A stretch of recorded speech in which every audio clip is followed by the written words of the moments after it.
Welcome to another episode of Amplifying Your Business. I'm Stephanie, and I'm your host, and I'm super excited to bring another mama on board and have her being showcased and talked about today. I am excited to bring you guys Samantha, who is truly a mama doing the work, right? As you can see, we have little ones with us. She is a new mama and rocking out this business thing. I love it. I love seeing another mom, like I said earlier, with kids in tow, because we can do it. And if we can be that example to others, why not? So Samantha, fill us in. Tell us a little bit about you and what you do and who you are. Yes, for sure. So thanks, Stephanie, for having me on the podcast. It's fun and definitely a privilege.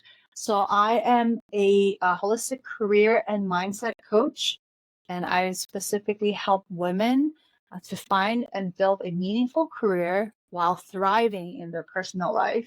So this is kind of what we're talking about, right? Like, how do we not just choose either to be a working mom or just a working woman, it seems like we have to choose one or the other, but I truly believe we can do both. And as you can see, I have a baby strap on and we're doing it right now. Yeah. And I love it. I think that is truly a conversational point, because I know I used to work corporate America at one point in time, and it was, you have to work like you don't have kids and be a mom like you don't have a job. And it was very tiresome. It was exhausting, and the mom guilt was tremendous. Yeah. The mom guilt. It's a killer. What do you see? Do you see that a lot in a lot of your clients who sit there with the mom guilt and they're like, but I'm a bad mom by having a job, but I want a job to be this person. My gosh, that is literally my whole coaching program. It's called Fulfillment Fusion. And I think, that's the thing. Like when we're doing one or the other, we always feel like we fall short in some category. Like when we're mom, then we're like, I feel bad I'm not attending to my business or my job or what I should be doing. And then when you're at your job, you're like, oh man, I should be like spending more time with my kids and I should be more patient. It's like we can never be fulfilled and we can never win, it feels like. And I totally agree. And I see that a lot. Just aside from guilt, just even like feeling just that limitation, it's kind of like somehow, I don't know who put that in our brains, but somehow it's like we have in our mind, I don't know, it's like a blockage. And that's part of that's why I feel kind of passionate about this, because I'm like, no, that is not true. That is not the box that we have to live in. And we can totally break out of it, so I mean, definitely the mom guilt is huge. And one thing I hear from women a lot is like they feel like they cannot be present, you know, Mm. like it's like they're distracted all the time, right? Like if they're with them, they have their running list of maybe work stuff while they're with their kids, or when they're working, thinking, I need to buy diapers, or, oh, my toddler has like a dance class, so they can never feel like they're fully present.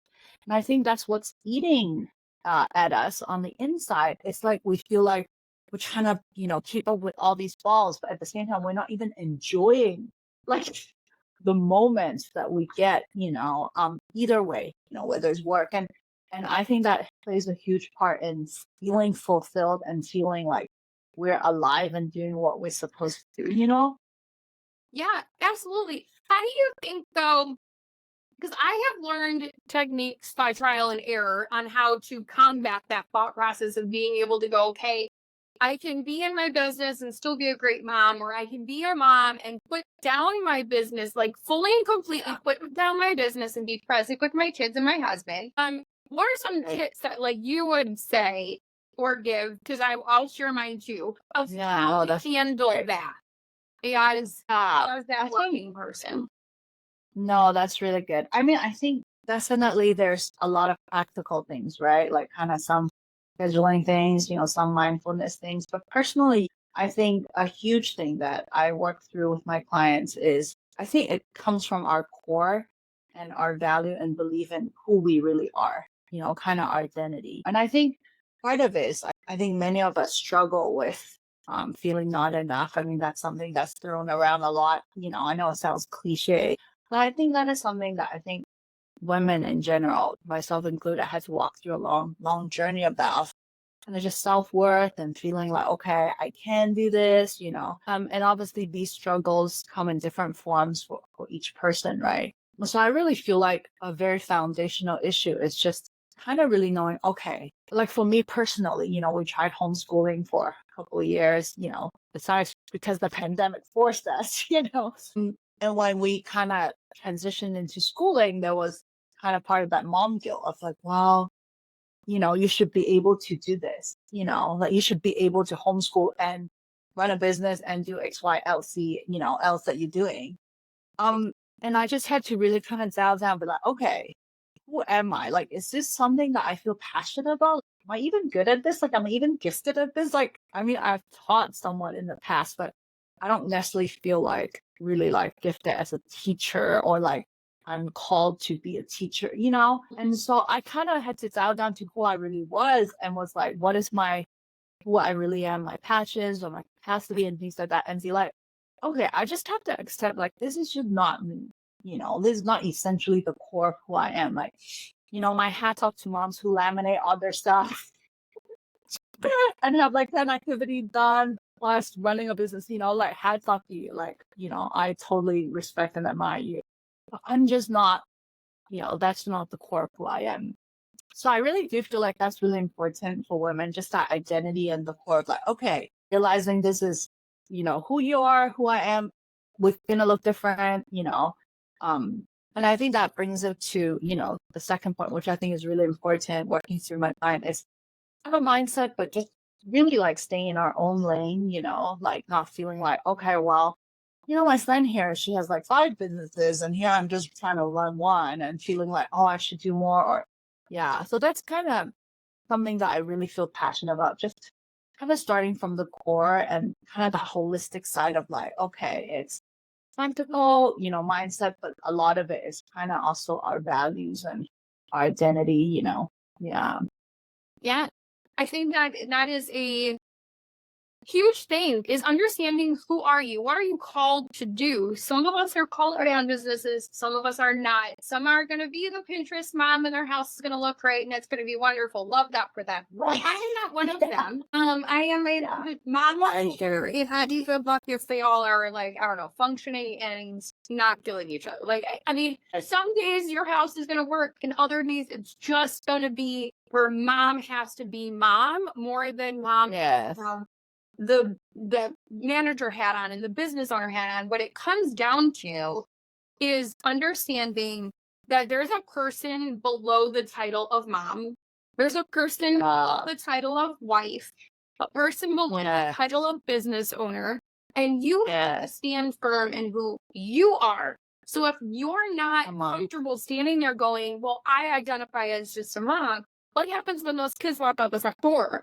You have to still feel good in who you are.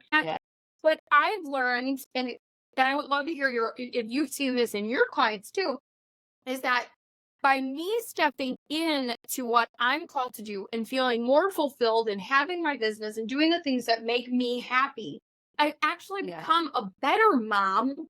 And now my kids can see that becoming a wife and a mother doesn't stop me. It doesn't kill your dreams. It doesn't make that but I can still go forward and have their full support because now they're excited for me. They're seeing me go for things as well as they're going for things. So you notice that in your clients too, that like when they start to feel fulfilled in themselves, that it pours into their family as well.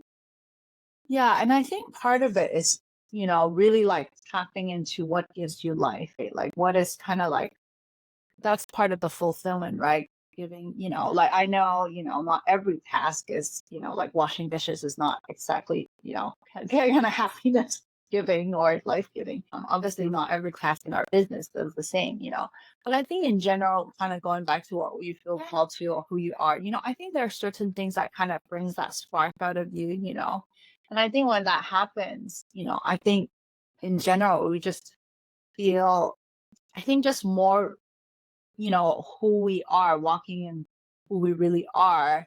And I totally agree. I think it does make us better spouses, moms, or I don't know. It's almost like our fulfillment change. gets filled up a little bit and we feel like, wow, we're like kind of contributing in ways that we want to, in our hearts, aside from being wife or mom or, whatever else title, like you said. And so I absolutely agree. And I think, and one thing that I do find is that, whether it's in my clients or even in myself, it's like somehow we feel guilty about that. I don't know where that comes from again. It plays in the mouth. It's kind of like, well, if we feel happy doing like business, then it's like, again, I'm, like not a good mom, or I don't love my kids as much. I don't know. So that seems to be like a huge recurring theme, But I mean, even for women who are not married or maybe not have kids yet, I think just their personal life, whether it's like dating or, marriage, having a social life outside of, I think that's also a huge area of kind of struggle and like learning to balance. So I think all of that is, yeah, it's just so crucial for us to have these type of conversation, and yeah, and just having people to really be in our corner to be like, no, like it is okay, like challenge these, I think, limitations and guilt that we feel so often, Yeah. And how do you feel like now? I don't know. For me, it was seeing others doing, right? That was something that really helped me to go, okay, it's not a bad thing. I had to tell myself that a lot of times, like, I'm not a bad mom. Right. Fulfilling myself does not make me a bad mom. And we see all the like cliches of self-help and pour you can't pour from an empty cup, but Right. how do you make that a reality for them, to your clients and others, to kind of grasp that concept that truly, like, if your cup is not fulfilled and you don't give to yourself, you literally have nothing to give. How do you put that in perspective for them to understand and actually like get it? Yeah, I think part of it, honestly, is a lot of mindset work. So that's why, personally, it's career and mindset, that we're really targeting.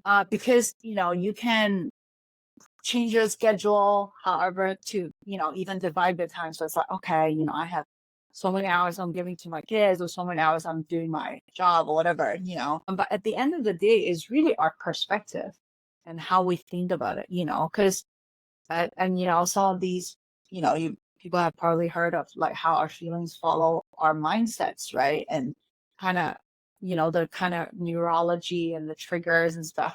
And so I think a big part of it is helping my clients understand and having like almost like a breakthrough in their mindset, and to realize like really this is okay. I mean, obviously, like, some of the things are already out there. There's affirmations and things like that. The other part that I also focus on is really finding out where these limitations have come from for my clients. So even going back to maybe past experiences, maybe the way they were brought up, because sometimes, like I said, I don't know where it comes from, but however, I mean, with a mom guilt, kind of general society and from pressures, but specifically personally, maybe the way I grew up with my parents, or the way, I was treated, kind of all that factors into how we think about certain situations. So I really value that, because I think, I even though I do offer a lot of practical things, I think the change really does happen kind of between, our ears. I would tell people like the change needs to happen up here. And I think as we take kind of those bold and risky steps of the practical walking out, like even though we may not necessarily think it's true or believe it, I think we will see and feel differently, So those are kind of areas that I really target for my clients. Yeah. And it really does start with our mindset. But it's not just going, oh, I can do that, but it is truly digging deeper and going, okay, why do I feel this way? What is making me feel this way?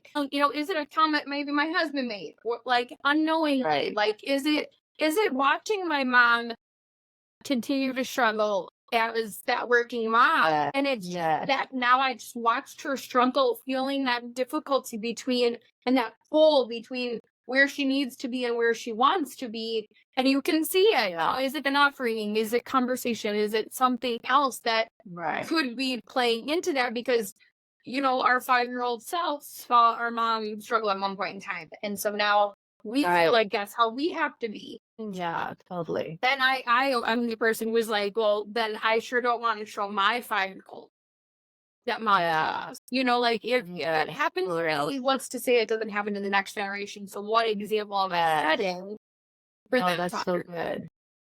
Yeah, and a huge part of my heart too is obviously being Asian myself, just really looking into the cultural and the ethnic aspects too.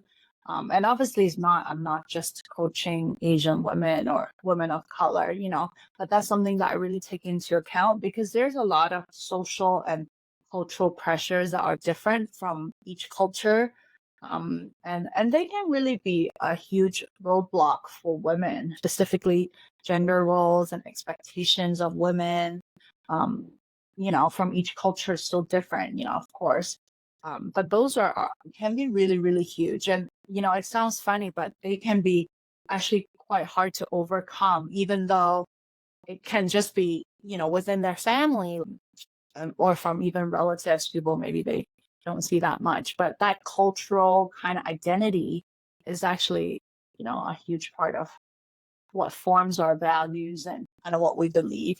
So I really uh, enjoy kind of exploring that with my clients as well as wanting to help them to, kind of see, okay, you can value your culture and your ethnic, background, but what are some limitations that they may be putting into your own values, Yeah.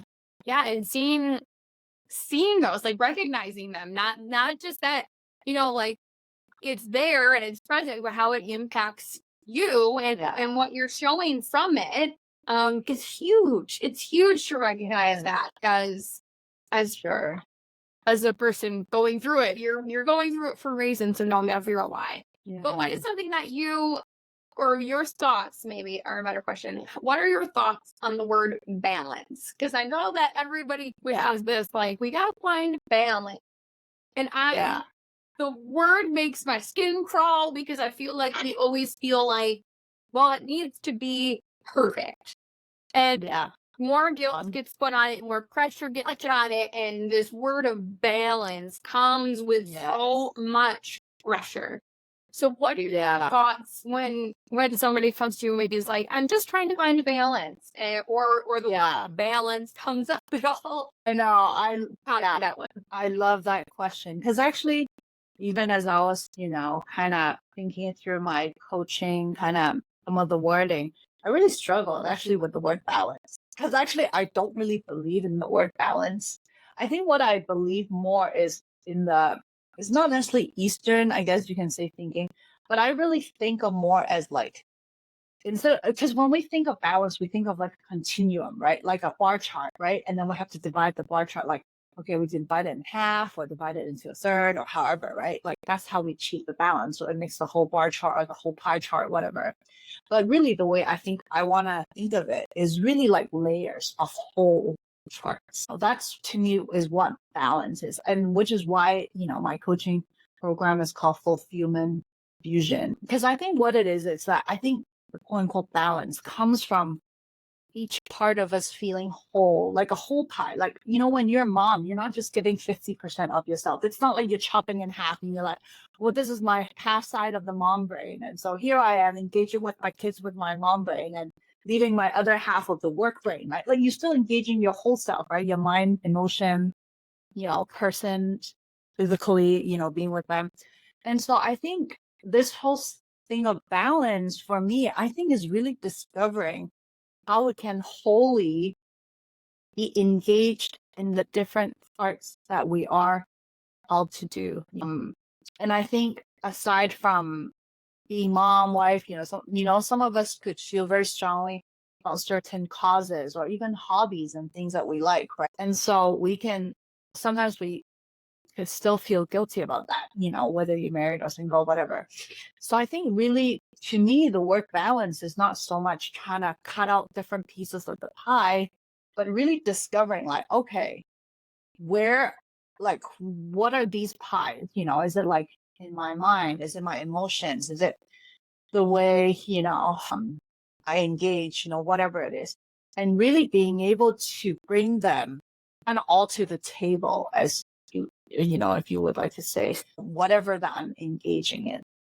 Because I think out of that, you would be able to find quote unquote that balance, right? Because I think part of the balance we feel, or why we feel off balance, is we often feel like we're stressed. We're just trying to rush from one thing to another. We're trying to figure out how to do this while doing that, right? It's always that multitasking, which I think as women is a gift. I think the fact that we can kind of engage in so many things, whether it's at the same time or in our lives in general, I think it's cool, like why do one thing when you can do 10, right?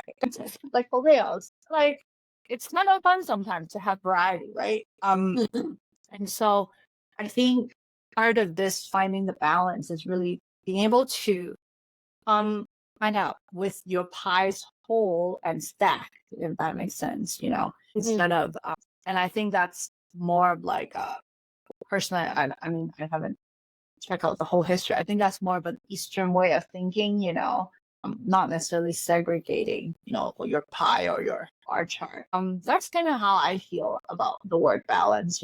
Maybe not everyone would agree, but I truly believe that helps women to find more fulfillment. And, as we've talked about, and just being able to be more like, okay, I can step into this role or that role, and not have the guilt, which is a huge thing.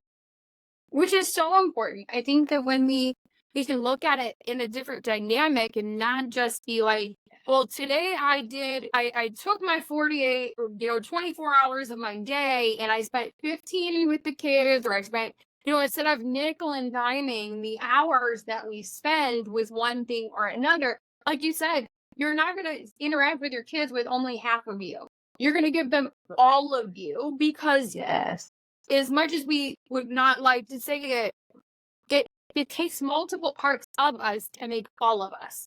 There is that like my book loving part of me is part of me. I can't just make that go away.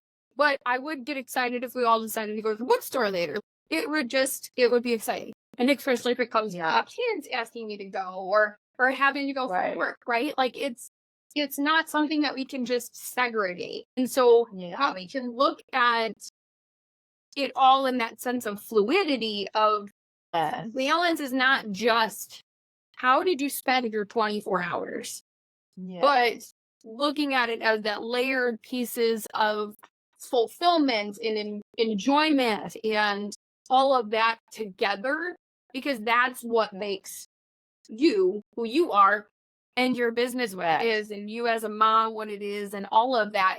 It takes the multi-dimensional person. Like, we're not a sheet of paper. We're three-dimensional. Right. We're multi-dimensional. Yeah. And I just feel like a lot of women find there's not a lot of kind of restful moments. And what I mean by that is not necessarily like you're sitting down, just sipping a coffee with no one disturbing you and no texts and no phone calls. Obviously those are great. Like I'm sure every woman would sign up for that, but really kind of inwardly, what would you like kind of that kind of like that kind of sigh of relief, like, okay, because I think most women are constantly like feeling stressed or like, okay, like what's next? Or okay, problems, I forgot this, or, I have to do this in like yesterday already, So I think that rest filled kind of sense of like, okay, which is, attached to being present, being attached to the sense of balance, right? I think all of that is kind of one package deal, and I think that really does come from being able to be wholly kind of like that layering that I talked about, and the holistic part of who we are, and be able to kind of bring that to our moments of the day or the tasks or the roles, like I said, I think having that would help us to find that rest filled moment where you're like, okay, like I'm here. This is good. Like I'm doing what I'm supposed to be doing, Yes. Whatever that is. Yeah. Yeah. And I think that some of us confuse restfulness with no movement. Like you said, it's silence, it's sitting with a cup of coffee, it's doing nothing, that whole life silence. And really restful does not, it just means peace. It can mean that calm that can kind of just come over you and feel great. You know what you're doing. You know that you're doing it at the best of your abilities. Come on, And you're just being you. And you know what? There is no one like you. I have to remind a lot of people, especially because I taught businesses, is that you're one of one, not one of a million, not, all of that. You're one of one. We need to step into that and own that part of me. I can look down the block and be like, well, this one does this, and this one does that, and this one does this, and oh my gosh, I'm not keeping up. But yet, if I'm not willing to look at myself and go, but that isn't me, that doesn't bring that joy, and that's insanity. Like, if you can't look at those and go, okay, they're not me though. So great for them. I applaud them for doing what works for them and makes them happy, but that's not me. So I'm going to do what makes me happy, and that's this or that does. Yeah, no, that's good. And I think it really does instill a sense of confidence. That's what it is. That's what I find in coaching is that a lot of people, is not that they don't have confidence. It's that they haven't stepped into it because they, of all the stuff that we're talking about, whether it's the guilt or like feeling like, well, I'm not balanced, or I don't know, a lot of all this stuff there. And with that confidence is that fulfillment, because I think when we're always unsure and feeling like, well, is this, am I cheating my kids from, am I robbing them of this, or am I like giving my job enough? Like, I think that makes you feel, timid. It doesn't help you to step into confidence, right? And I think that's a huge part of feeling fulfilled too. I think when we can do something and be who we are and be confident to know that, hey, this is who I am. This is what I'm supposed to be doing. This is how I know I'm supposed to be spending my resources, my time. I think it changes a lot. And I think it even changes the interaction you would have with your kids or your clients or, your friends, however. And again, with that sense of peace that you're talking about, I think all of that is kind of, again, it's kind of like one package deal, interlinked in many ways. And what kind of advice do you have for anybody any woman or mom that is sitting there kind of, maybe they're coming off of a maternity leave, or they're sitting in this job where they're kind of like, I don't know if I'm loving my job. I'm missing my kids. I'm at this, like, they're at this turning point, right? They want something different. They're just not feeling that fulfilled and peaceful thing that we're talking about. What advice do you have for those women to be able to step forward into peace? Yeah, that is so good. I think that is probably so many a question that so many women ask, but don't really have ways to explore, I would say. And this is where my kind of one of the reasons that drove me to really coach women in this specific area, of career and mindset too.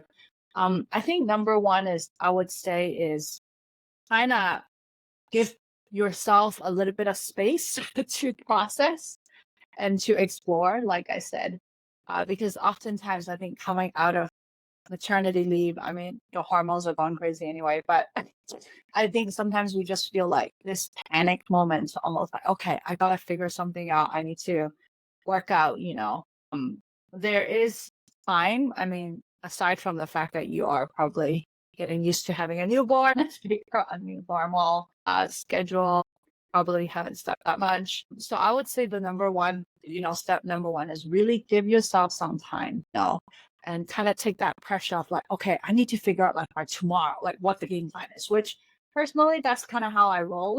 And I know many women like to function that way. I think that's how, maybe because we do multitask so much, we have to force ourselves to be efficient, right?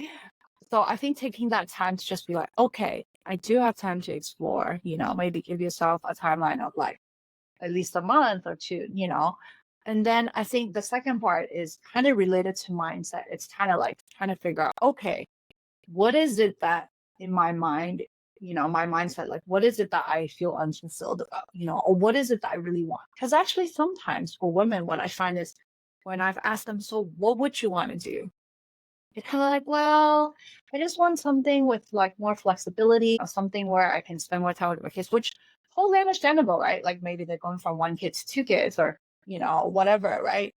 But then when I try to ask for more specific, so what does that mean for you for work? Like, is there a passion? They're like, well, I don't know. In college, I just chose something that I knew wasn't going to take so much of my time. But now, that even that job is not kind of working out with my new schedule, right? With more kids or first kid, whatever.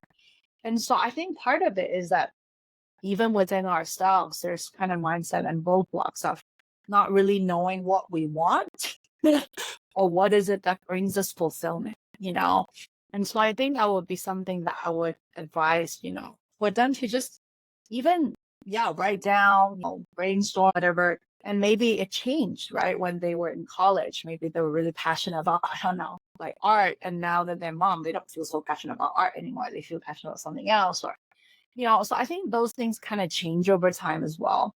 And so that would be the step number two. It's like, really kind of dig within a little bit, like, what is it that you really want? Because when we actually have to verbalize what we want, I find that many women actually have a hard time thinking that, we kind of know generally, like, okay, it's something with more time, like decent pay, they flex at work at home. It's like, yeah, I feel like probably most women would want that. But then down to specifically, okay, so what would be what would be something that would fulfill you in terms of like mental challenge? Like some women just really need that mental challenge, right? Like they can't do a job where it's like you kind of brain dead and you just check out, right? But some women, it's the opposite. They want something where it's like, I don't want to have to think, I don't want too much engagement. Actually, what brings me joy is just talking, the interaction with my coworkers or. So I think being able to know that about yourself. And finally, I would say just take some practical steps of like risks, like kind of actually go out, maybe, if there's something that's new that you haven't tried, whether it's, there's like a workshop, or I don't know, like try to just explore and practically, put yourself out there a little bit. And that's kind of where my coaching program comes in, where I really want to, where I walk alongside my clients in those steps and even help them to, find some of those opportunities and be able to step out. Because I think many times we can think and we kind of sit on it and then we're like, well, like if this happens, maybe. But I think part of it is just being able to put ourselves out there and be like, hey, you know what? I'm just going to give this a shot or, and see if it works. Obviously, again, with try to, figure out their new schedule and stuff. And which, again, it's something I think, having a coach for that would be helpful, especially in these transitional stages of life, I think. Yeah, I mean, I think coaches are pretty essential in those spaces because they're that outside person, right? They're in the eyes from the outside looking in that can kind of help you see because I've said it before and I tell a lot of people, I'm like, sometimes we are too close to the situation and we're trying to read a book with a magnifying glass when we don't need to. Yeah. And it's just too close. So sometimes that coach can pull us back enough just to kind of go, okay, look at this a little bit differently. It is not tragic. We do not have to leave our job tomorrow. We don't need to I want you to take risks. And that's something I was going to say, just take the lead, trust in yourself and know that Right. you know what, this makes me excited. So I'm going to do this, whether, society cares, whether my parents like it. Like I want to do this because this was what makes me happy and just take the step and just do it. You might get some criticism. I know when I homeschooled, I did it by choice. I did not do it because of the pandemic. I did it by choice. And the first year, my husband and all of my family was like, you are insane. Are you sure you want to do this? Like, I don't know if you can handle this. Like, there was so much pushback from my own family. And I was like, either you get on board or you don't. Like, I don't care, but if you don't want to get on board, I need you to not keep your comments to yourself then. But it took courage to have to go, you know what? This is what I need to do for my home and for myself. No, And that's so good. it takes courage. It takes strength when you can stand and go, okay, I know what I want to do. And I put it in, I have my book, it's 90-day reset. And one of the tasks that you have to do is date yourself. So take yourself on a date once a week. And it's important because I'm like, you forget to do that. Like you forget to go, okay, that 18, I loved this. And now I'm not 18 anymore. And you're like, okay, well, I don't like this. That's not fun anymore, but this is. Or you can figure out, you know what? I actually do like this. I mean, I started running and I never liked running. All of my college and high school and all the time, I was like, if I'm running, somebody is chasing me. Like, we need to figure this out. And then after my fourth, I was like, running's actually enjoyable. This is really nice. I like this. But it took me being pushed and going, you know what? Let's try something different today. Like, let's see what this does. And if it doesn't work, it doesn't work. It's okay. But you'd rather say you tried it and it's not for you than sit there and go, what if?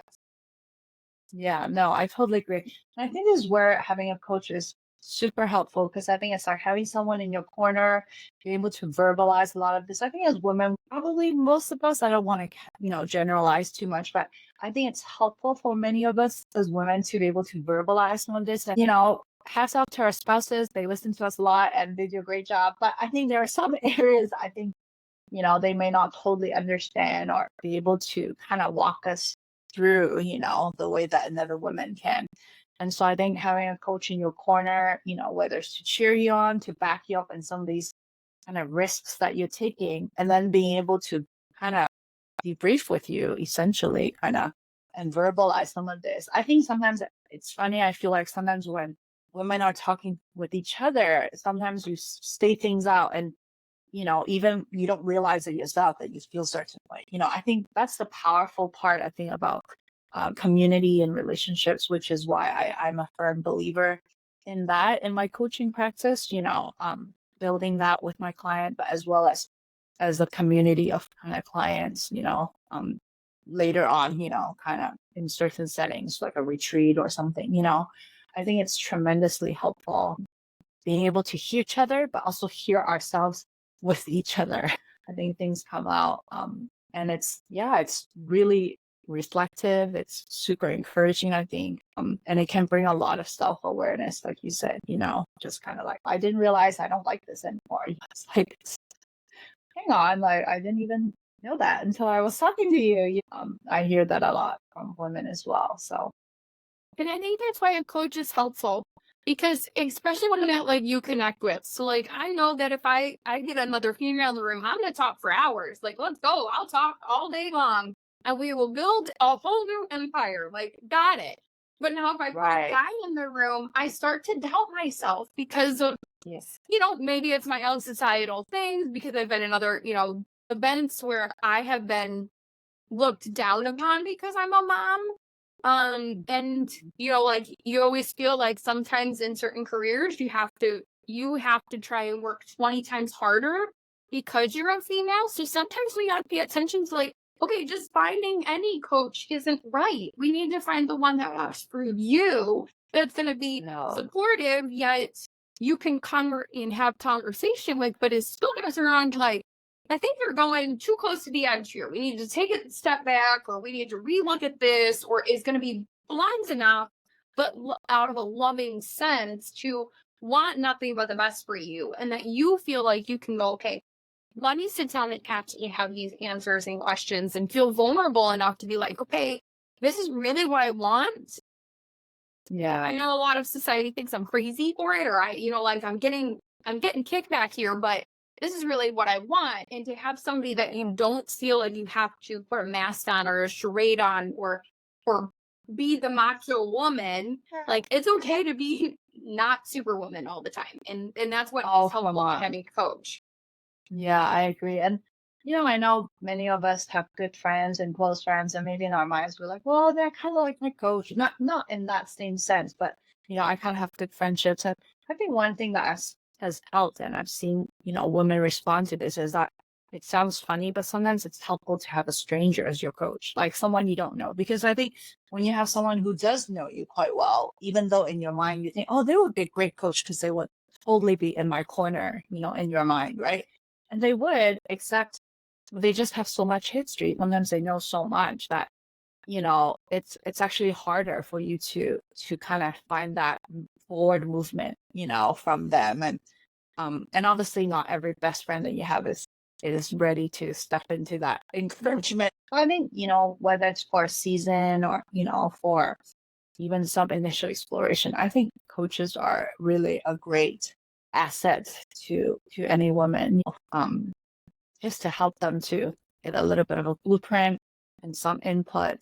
And definitely if they're in a transitional period. Yeah. So how did anybody get in touch with you? Because I mean, I love the way that you think about coaching, and we could talk for hours. I know we could. I know. So how does anybody get in touch with you so that they don't have to go through any of these transitional periods by themselves, and they feel like they've got the support that I know you could provide for them?